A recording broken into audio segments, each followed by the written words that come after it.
Along with this, Prime Minister Anthony Albanese has announced a 110 million Australian dollars package on Monday and has told reporters that the plan had been under construction before the weekend's tumult in Russia. Now, there'll also be an extra 10 million Australian dollars for the Ukraine Humanitarian Fund. The United Nations-led fund, which is to meet the urgent needs of millions of Ukrainian civilians caught up in the conflict. Now, the additional commitments that Australia has taken includes a total contribution of Ukraine, which amounts to 790 million Australian dollars, which is close to $529 million. Just more than 3/4 of it in military assistance is going to be given by Australia.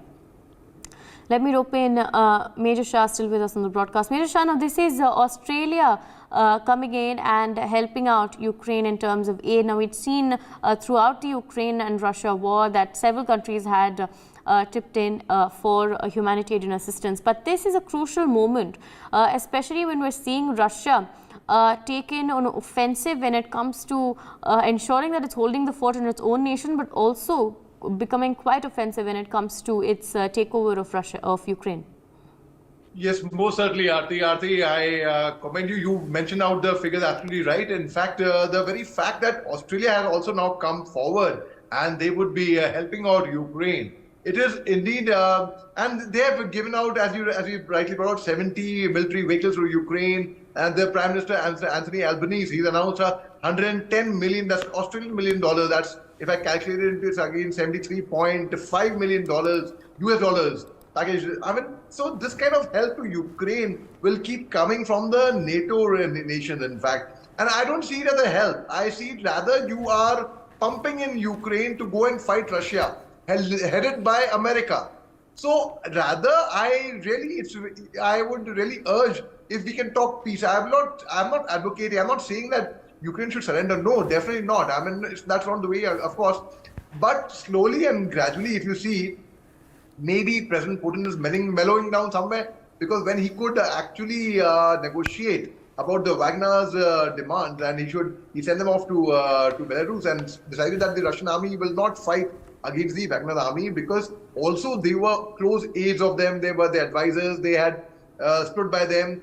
The Wagner's grief was they had only got their Wagner's army killed, the private army. So when Australia comes forward and gives a package, it is indeed very, very encouraging for Ukraine, who does not refuses to give up. It's their morale boost, yes.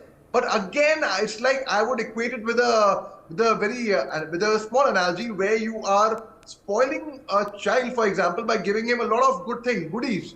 So the child thinks that, oh, I am being looked after, but actually you are, in the long run, it's going to be very detrimental for both Ukraine and Russia. I mean, I don't think war does not benefit anyone. War, in fact, you cannot encourage a war. And I'm not saying that they are encouraging, but they are definitely adding fuel to the fire. I do not advocate anyone in support of war. Being a soldier myself, I have seen how difficult it is. How I have seen people losing their sons, people losing their fathers, people losing their brothers. I have seen at the end of the day, the politicians do shake hands, but after a loss, it takes back the economy decades behind, decades. Such a horrible thing, Aarti. Absolutely. Thank you, gentlemen, for joining us and sharing your thoughts on these international developments.